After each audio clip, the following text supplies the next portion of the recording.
Nerds of the Association, welcome to the show. Colton, Riley, how are you guys doing this fine afternoon? Doing pretty I'm good. Just trying to stay out of the smoke that has become our late summer. But other than that, it's been really nice. So just enjoying some time outside. yeah. Every August is just the season where we shutter our doors, and even though it's hot, we can't use our AC because wildfires just ravage the entire West Coast. So I guess that's just our reality where we're at. I heard it's supposed to blow off tomorrow, I think, hopefully. Thanks to a hurricane in Southern California, which that's never really happened before. I know, that's For weird. everybody That's keeping track crazy. at home for all the weather events happening. Did you do your fantasy football draft? Oh yeah, I got projected to be the worst team in the league, which just so everybody knows, I am the back-to-back champion of the league that I'm in. So I don't know if ESPN's kind of wonky on that. I think it is. I think I'm going to win triple 3 times in a row, triple crown. Who'd you get? So I had the 10th pick, which out of 10 teams. So of course, right? But you But get 10 and 11 though, so yeah, so I picked Saquon Barkley and Derrick Henry.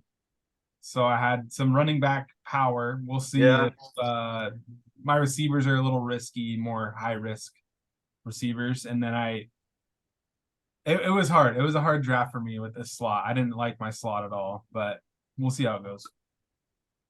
Cool. Riley, you said something about going to the coast.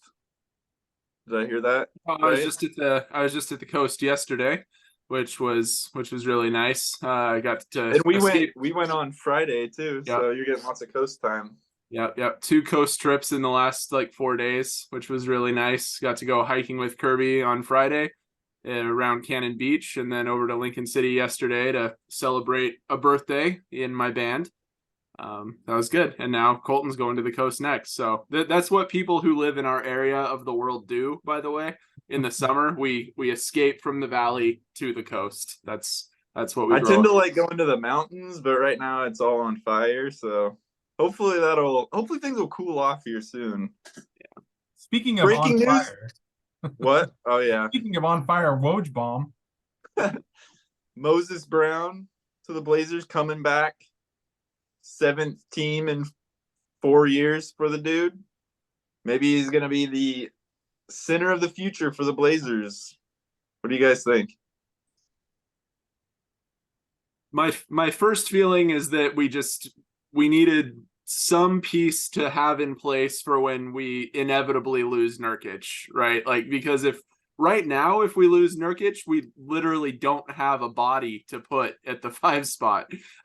I guess technically we do, but I think that even Moses Brown is a bit of an upgrade from the experience that we have right now in the backup 5 spot. So yeah, I think that this was a move just anticipating what's coming down the pipe. I hope the best for him. He's not someone who's made like huge splashes so far, but he's a big guy and he has athletic potential. So hopefully he can at least find a spot with Portland. Welcome back. He's 7'2", which if you're a Blazer fan, that number just it makes you happy to hear. We're actually getting a player that's taller than 7 feet and just taller than 6'6", right? This is gonna sound mean. This is not directed at Moses Brown, but in my opinion, he was picked up to be a player that will be able to play the 5 spot, but won't impact winning. So yes, he's going to be out there grabbing boards. Yes, he's probably going to be a rim deterrent. Yes, he's young and has that, just rim deterrent, kind of what I just said. But I don't think he's brought in. This kind of, to me, speaks to the direction the Blazers are going to go this year. There was an article out today, Bleacher Report, right? So take it or leave it, but Bleacher Report's a popular sports page.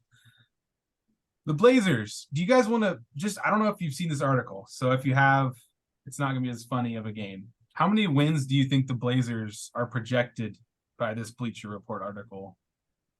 20? Less. 15. Less.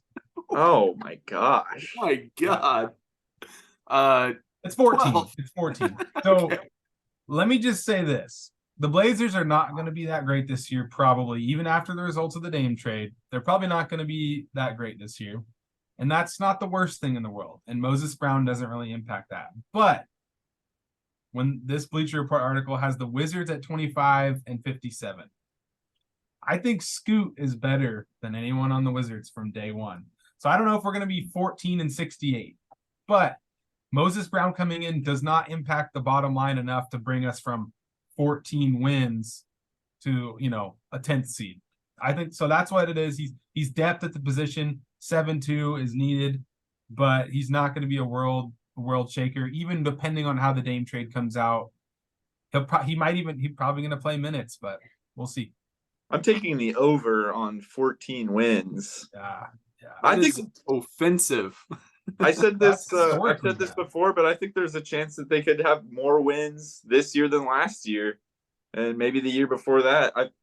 Who knows? It's hard to say, really. But I think that if Scoot and Shaden come along, they really could. What do you think the chances are of the seas parting for Moses and getting the starting role at some point this season? I think it could happen potentially if they move on from Nurk. Yeah, it's definitely a possibility if we lose Nurk in the Dame trade, which we almost certainly have to. And if that happens, who else would start at the 5? I don't want to try to play small ball again. We've talked about this on this podcast. I don't want the 3-guard lineup trying to play Jeremy Grant at the 5 or some stupid crap like that, like we've done in the past. We need to have a 7-2 guy at the center position, and he could probably run with some of these young guys too, which might be kind of exciting for a while. Usually those teams, those run and gun, young, exciting lob threat teams don't make deep runs, but that's not what we're trying to do this year. So, I don't think we're going to be a 14-win team, but I don't necessarily see us making a push for one of those play-in slots either. So I just hope that they get some opportunity to develop, and he might be a good developmental center to play with Scoot and Shaden. So, and he'll give us size. I just want to put something in perspective, kind of about, rebuilding's not fun, but what this kind of reminds me of is going to be the season where we had Brandon Roy and LaMarcus Aldridge. That year was pretty fun, right? They had some ups, they had some downs. Brandon Roy won Rookie of the Year, and it was not a winning season, but there was excitement around the team. They finished well enough in the lottery to get the number 1 pick. This year's upcoming draft does not have a Greg Oden or Kevin Durant tier player that we know of, right? But if you can add one more player to this core and have, just a development season, and you got 3 players moving forward who, we've talked about it, Scoot and Shaden are who we think is going to come out of that guard trio. But if you have Scoot, Shaden, and then a big guy, Moses Brown is kind of that stopgap guy that gets you through this year, most likely, unless he really blows up. So there's excitement to be had this year, but I don't know if Moses Brown is the answer. I think that he's going to help get the Blazers where they want to go in the future, long term. So many questions for the Blazers right now. As Brian Ferry sang in Roxy Music's hit Avalon, the destination, we don't know it right now for the Blazers. Not yet. I will say that even Brandon Roy's rookie year, when, they were a whole new team, really trying to build around a new star, 32 wins. So what's this 14 garbage? We're not getting 14 that's low. wins. That's just not knowing the team. I mean, Jeremy Grant, he's not going to carry you to the playoffs, but this team has at least 4 players on it that are better than a 14-win pace. That Shaden won games are going to be worse. Shaden won games for the Blazers last year. Anthony won games for the Blazers the year before that. They've got guys that, can take over a game. 14 is ridiculously low. I think they double it. So I want to ask the fans. How many wins did they have this year? It was like 33. Am I wrong? Yep, 33. I So think that they could get to that number pretty easily, to be honest with you. If they get any momentum and if they stay healthy at all, and if Scoot and Shaden build any momentum together, any chemistry, that number is easily attainable. it's kind of hard to predict without knowing the Dame trade because we don't know what kind of impact players are going to come in. But I think we should ask the people who are watching these videos what they think. Like, shoot your guys' shot. We should make this a poll question. How many wins do you guys think the Blazers are going to have? It's kind of hard because there's still a giant question mark. But when an article comes out like this, you say, no, that's wrong. This is how many wins we're going to get. So let's hear what people think, because I'm curious how optimistic people are going to be based on the excitement of Scoot, and you still got Jeremy, Shaden, you got Anthony, like there's still players out there that inspire some confidence. It's not like when the Bobcats were winning like 9 games roster at all. Not even close. Yeah, the picture's changing every moment. The destination, we don't know it. Shout out Roxy Music. Please go to our page here, our community page, and vote on that. I'll get that poll up tonight. You guys can let us know. We'll probably do like 10 to 15, 15 to 20, 20 to 25 sort of a situation, up to, I don't know, how high should we go? 40, 35? 15 is just such a crazy thing to even ask to me. Bleacher Report cheese. Like, that's the basement bottom. I mean, you couldn't even really go much lower with the poll than 14. Like, I mean, Who had bad. Detroit had 17 wins last year. That was the lowest. Wow, that is lower than I would have thought too. That's crazy. And then they ended up with what, the 5th pick? Year before that, Houston was the lowest at 20. 2021, the lowest was 17. 2020, the lowest was 15, but that was a shortened season, obviously. What happened? Bleacher Report's predicting that we're going to be the worst team in a decade. What the heck? That's not happening. No. Don't take too much stock in Bleacher Report, guys. Guess not. We're the source that you guys need to listen to.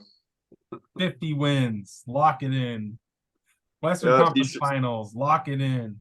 Be sure to vote on that poll. You guys want to talk about Scoot and Shaden more? Go down that road some more? Or should we just end this baby right now? That's all I really want to talk about, to be honest with you, is just like the potential of what those guys could do. What kind of numbers do you think that they could potentially post? What are the odds you think Scoot is going to win Rookie of the Year? What are the chances that, like, how many minutes do you think they'll get? Those sorts of questions out there. Like, the problem we keep running into when we want to have these discussions is just that so much depends on what happens with Dame, right? I mean, that's definitely, and it's not really something that you can just overlook and try to answer the question anyway, but I'm going to try to do that anyway. I'm just going to assume that Dame's not going to be there, and the team's going to be there. And the man is gone. And the team is more or less going to look like what the roster looks like right now. Yeah, probably assume no Nurk, because if there's no Dame, there's probably no Nurk. And I mean, anyway, in that case, the team's not going to probably be a winning team in turn. Like, they're not going to be over 500, I don't think. But I think that those guards are going to have a ton of opportunity to score, to assist each other, and to, hopefully build some real chemistry. And if that happens, I hope that Scoot goes down the avenue of getting to be a really good assist guy. I hope that he works on that. I hope that Shaden is the recipient of a lot of really nice, like, drive and kick or, interior passing from Scoot. And I think Scoot could, he could easily be scoring, more than 15 points a game. And I hope that Shaden's more like a 20-point a game scorer.